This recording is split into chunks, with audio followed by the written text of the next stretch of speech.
got the next Doom game. It's called Doom: The Dark Ages, with a medieval feel. Apparently, this is interesting, man. It's coming to Xbox, Windows, and PlayStation. That's right. It didn't go just exclusive to Xbox, even though there probably could have been an opportunity for it. But do you think it's big enough? Do you think Doom is big enough IP to keep it exclusive to Xbox, or is this going more broad appeal the better way to go? I think it is big enough. You absolutely could lock it behind exclusive doors, but I think in the in the spirit of Doom being one of the first, arguably one of the first shareware games ever, it probably should go everywhere. Probably. This was Jez Corden over at Windows Central. It has been 4 years since Doom Eternal Graystar screens, and id Software is showing no signs of slowing down.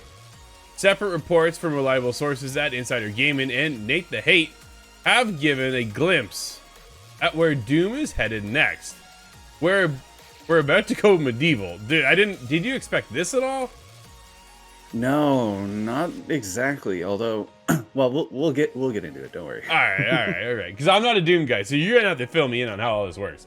We can corroborate Insider Gaming and Nate's report with Doom: The Dark Ages. Although it didn't have the name, multiple sources confirmed to me over the past few weeks that Doom is heading to the Xbox Game Showcase 2024. The game's working title was Doom Year Zero, originally leaked via the FTC last summer, and it seems that Doom: The Dark Ages will be a prequel of sorts. Doom game director Hugo Martin has remarked on previous streams that he desires to slow Doom down a bit, to make you feel like you're a hulking monster truck rather than a deadly race car. It would fit the theme of Doom heading to the past before Doomslayer acquired many of the modern powers and weapons, although Night Sentinels and of Argent the Doomer still had access to guns and things of that nature, albeit with a traditionally knightly twist. We'll see how this goes, man. But perhaps the setting will be before Doomslayer even encountered the Night Sentinels as well, with the modern Doom games expanding the lore exponentially to other planets and races. The march of hell across the cosmos could potentially go anywhere to any time period. Doomslayer, we're not getting into this whole multiverses thing with Doom, are we?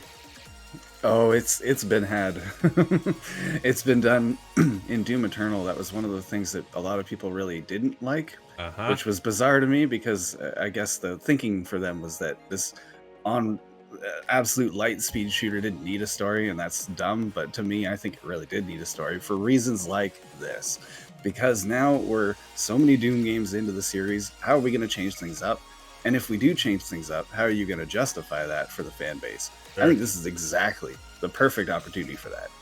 Well, Doomslayer will be their rip and tear, of course, with reckless abandon. I can also confirm Nate's report that Doom: The Dark Ages is slated for PlayStation in addition to Xbox and Windows PC, potentially day and date. Microsoft acquired ZeniMax a few years ago, and with it, id Software and the Doom IP.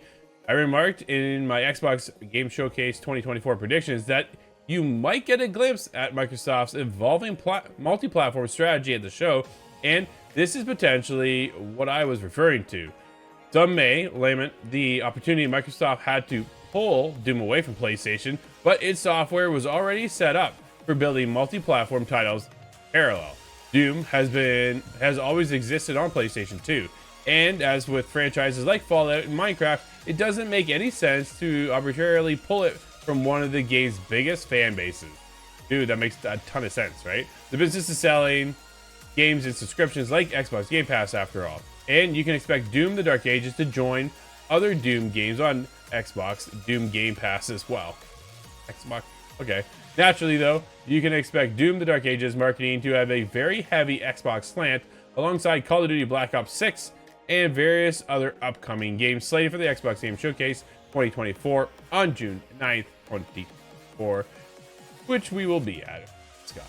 So, this is going to be an interesting, I think, Jez is right though, right? You know, why would you let go of the biggest platform that's out there right now?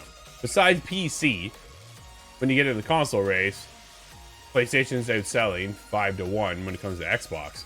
why not put a huge install base, the opportunity to give them the opportunity to play this game as well and make a ton of money, because you're going to get a cut every time it sells over on PlayStation. That does make sense, but it's not what a lot of people think of when they are first met with that situation. The backlash is going to be, this is Xbox giving away their exclusives again. Although somebody more invested in the industry understands that, well, there's a lot of money to be made that way. But it does bring up into question again other Bethesda games. Is Elder Scrolls 6, I had to think about the number, which one it is now, because it's been so long since 5. Is that going to be exclusive? Still a big question. I think, based on this, if this does prove to be true, I think the next Elder Scrolls is also multi-platform. I don't think it's getting locked behind. I think it's locked. I'm on the other scale of that. They locked out Starfield with Bethesda, and I think Bethesda is going to continue to lock out some of their biggest games ever to pull that audience away from PlayStation. To pull that audience, they'll probably be on PC day and date, but they want to pull in people to the gaming side of Xbox. And I think that's how you do that. Dude, you put out one of the biggest games ever. Like, the anticipation behind Elder Scrolls 6, I think, is going to be so big that the install bit, if you package it with an Xbox, that's an easy get. Dude, it's an easy get. That would be an easy way of kind of slipping it in on Xbox side more than PlayStation, would be to bundle it with a new console. I look at Doom as being that kind of gravitas game, that game that's just so big it could pull people over, but I suppose that's just my own personal views, because I like FPSs and Doom. Sure. For the majority, the wide appeal for Elder Scrolls. I think you might be correct in that case, but... Yeah, I don't think Doom's as big, right? I think that's what it comes down to. I think Doom's got a huge following, but Elder Scrolls, probably twice the size, if not just 3 times appeals as to big. more. Yeah, right? There's a bigger, broader appeal when it comes to the setting, the landscape of gameplay, the mechanics, versus a fast, I don't want to call it an arcade shooter, but a fast-paced, intense shooter, right? Like Doom. Doom's never appealed to me. Nate's like, dude, you gotta try Doom Eternal. I came over, I tried it. I'm like, this game is still not for me. The next Elder Scrolls game, though, where we're going to be at with console fidelity, where what they've learned from Starfield, the setting, the storytelling, the this, dude, it's going to have so much built off onto this when we get it in, what is it, 2024, so 2030, right? Yeah, I was going to say at least a decade away. So when we finally get to that point, though, I think this game is going to be massive, and they keep it tight just to Xbox, and you're not going to get it over on PlayStation. I think they're going to pull a Starfield. With that money invested, I think you have an opportunity to kind of maybe pull away from your competition a little bit and keep some stuff for yourself. There has to be a reason Xbox needs to pump out exclusives, right? They need to have exclusives somehow, but you also have to be able to play a little bit on the other side too when it comes to getting some of the other games out there so that they do make some money still. We're seeing now Xbox go with other smaller titles that they've had. Hi-Fi Rush, Sea of Thieves, make its way over to PlayStation, right? Well, if Xbox is going to win a Game of the Year, eventually, ever, Elder Scrolls 6 would be a way of doing it. That'd be kind of an easy way.